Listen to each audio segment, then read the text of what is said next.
Manizo atadde akatambi akapya nga kalaga bulungi nnyo CCTV kamera wezakwata Chagga ng'akuba mukyala wa Wizo Sandra Teta ekikonde. Kansubire nti kati amagezi gazze awe tugenda okutambulira na lwaki Chagga yakuba mukyala wa Wizo Manizo Sandra Teta. Then nkuwulire n'ensonga ekwasaganya katambi Wizo ke yasooka okubeera nga akasuka ebintu bya Chagga wabweru kubanga ne Chagga yennyini avuddeyo okubeera ng'aliko byayogera. Kwaniza nyo eno ku SMX Media nange MSMX wano tubane updates buli naku buli say story ogira wetugikolere singo kubeera ekikonti so za kutuzi convertinga nezibiranga ziwe ukadata alime kubeera nga agenda mungi kankusaba subscribing wegwangwe mundi go gusose tojja kwera mu missing updates na dayanga zino siri wano ku SMX Media tutambula ne bana fa basumula abo products abakutusako products zo mu kisenge ezili 100% nacho gwe no musajja akosa ko masturbation tolwa bulungi nnyo mu kisaawe omukyala ng'olina bukalu bakwire ko enamba y'essimu ya Sumulabo Products baje sawabu nnyo nokola delivery wonna onobeera oli. Yes, naye nga tetunnatandika bannange waliwo yansuubiza essimu luli n'essimu eganya okutuuka. Ndowooza tufuneyo omuntu omulala ne ku SMX Media mu nyumira stories zaffe twagala beera nga tu improvinga mu ngeri tukolamu video zaffe zineno so twagalayo ko essimu endala omuntu yenna nga n'essimu nga yagadde ogituteeka mu ku SMX Media. Yes, tugiweloka aminga kubanga yatusuubiza omulundi ogwasooka yansuubiza essimu gye nali njagala Samusanga naye ekyaganya okubeera ng'etuuka oba tumusabire busabizi. Anyway, ekyo si kyatuleese okusinziira katambi ke twalabye olunaku actually wayiseewo ennaku nga bbiri nga Wizo Manizo akasuka ebintu actually kasooke tulaba akatambi ako then njogere nga naawe kennyini kyetwogerako omaze okubeera ng'okiraba kasooke tulaba akatambi ka Wizo Manizo nga akasuka ebintu bya Chagga wabweru. Waye bino bebaki tomanyira banene ongambye ogenda kuŋŋamba ebintu byonna mb'osimaa mukyala wange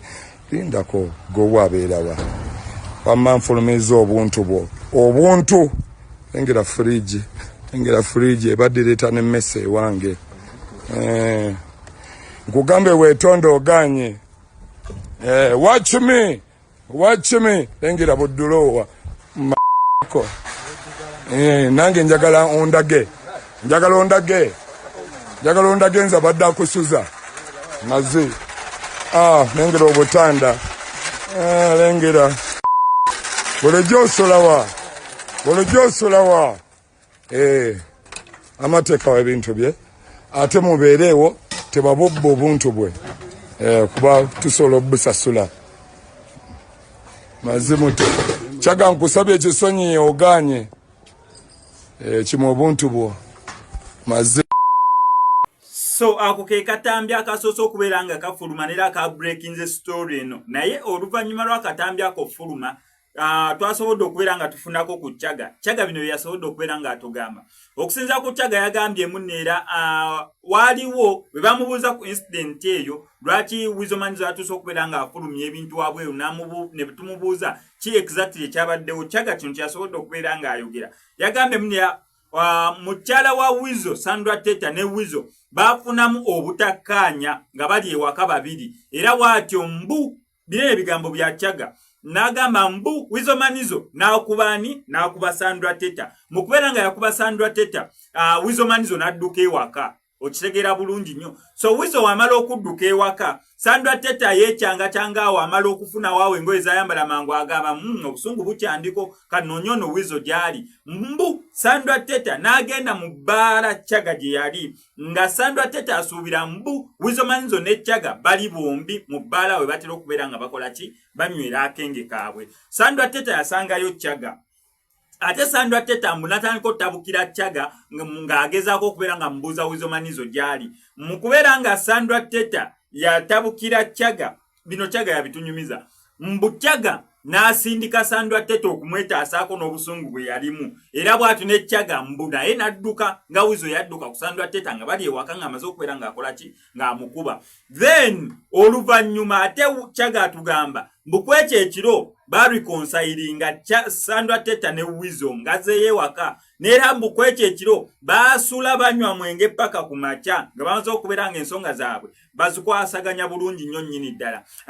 Neera Chagga n'ayongerako n'agamba kati okuggyawo ensonga eri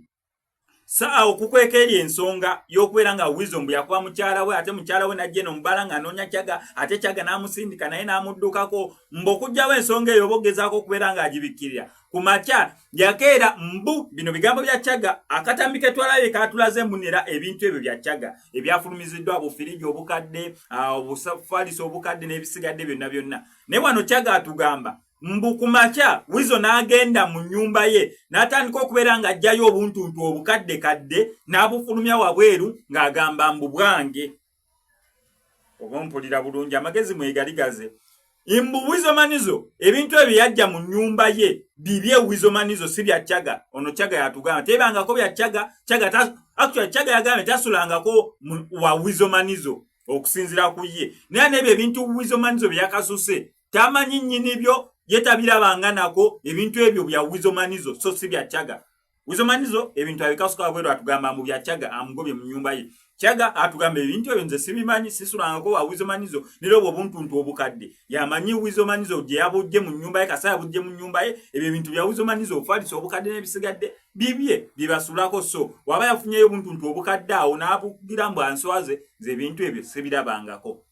ebyo ebigambo byabadde bya Kyaga oluvannyuma lw'ako akatambi ne Kyaga okwogera ebigambo ebyo byonna bye yayogedde nga we mbikugambye ekiro ekikeseza olunaku olwaleero Wizo Manizo atadde akatambi akapya kanene akatambi nga Wizo Manizo se yakakwata wabula nga CCTV kamera nga zitunudde mu paakingi emu ziraga bulungi nnyo Sandra Teta nga bagezaako okwogerezeganya n'ono Kyaga naye bannange ekintu ekirimu okkuba omukazi nze kintabula kinyindiza ddala omusajja tolinanga ejo osobola kudda ku mukazi n'omutimpula akatambi kaneeno paati eyo ng'amukuba ekikonde njijjeemu kubanga ebintu ebyo sibyagalirako ddala nange ng'omuntu naye Kyaga akuba Sandra Teta ekikonde bwetu mukazi wattu n'atanantuka n'agenda eri era bw'atyo n'agezaako okudduka ate nno Kyaga kyayaka mutiitiizi musajja tasobola kulwana lutalo nga waali awo kubanga ndowooza abayimirirawo awo ate ekyanimuzeemu w'omulabira ng'atambula awo ng'amaze okubeera ng'akuba Sandra Teta ekikonde ng'atambula bagezaako okujja ne bamukonfrontinge bamugambe owaaye kyekigenda mu maaso lwaki okoze weekyo ate nera nga taddamu nga tagira baamutaasiza butaasa Kyaga obutakuba bakazi kati awo bineeri byonna byonna byasoose okubeera ng'ayogera olunaku olw'eggulo biba bivuddewo nakana akatambi ka CCTV kamera ketulabako obulungi nga ye kennyini akuba mukyala wa Wizo kyesikiriziganya nakyo that means awo mbeera ngenze ne Wizo Manizo okugoba omusajja ewaka wabeera ddala ng'abadde abeera naawe omuntu adda ku mukazi bo n'akuba naawe kennyini statement yange eyo ngisazizaamu gye mbadde ngenda okwogera akitegedde kuira mukama mu ngalo ez'amaanyi kazi eyo emabega sigenda kubeera nga akiddamu bwe yagala otegeera statement gyebadde eggwera kale kazi eyo emabega naye akitegedde kuira mukama mu ngalo ez'amaanyi so okusinza ku information eriwo eragira ddala nga Kyaga kituufu yakubye mukazi wa Wizo Manizo Sandra Teta era awo mbeera mpagira Wizo Manizo okubeera nga ati si Kyaga wabeera ddala nga kituufu abadde mu makaago omuntu adda ku mukazi wo n'akuba awo actually Wizo Manizo yagambye sina kye nakoze kya kusasamaza bw'oba ngende mukube bw'oba nkole eki nedda nalese amateeka gakola omulimu gwagwo kasana akatambi nkabawadde nga omusajja akuba mukyala wange sikinakoze nenkwata obuntu bwe nembufulumya wabweru however ebintu ebyo simanyi byani by the way nze ebintu ebyo mbyetaaga kubanga Wizo ogamba ebintu ebyo si bibyo bya Kyaga agamba ebintu ebyo si bibye bya Wizo kati ebintu ebyo biba tebinnannyini byo naye nga bikadde naye mu bimpe ejja kwetetenkanya tujja kufuna gwe tubigabana naye kubanga abantu bangi babyetaaga tubiwa abantu ababyetaaga Wizo tobyagala ogamba bya Kyaga tabyagala agamba bibyo Wizo kati mubiwe nze SMX tubifunire omulimu ogw'okukola wano kwa SMX media ngenda sigala nga nkwa updates gwe kyonna okukola subscribing anyiga notification bell ebisigadde obitulekere akatambi keekano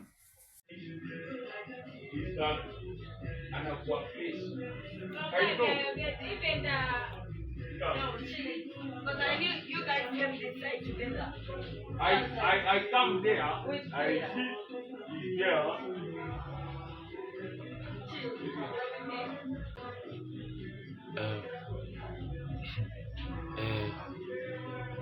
That's what it's important.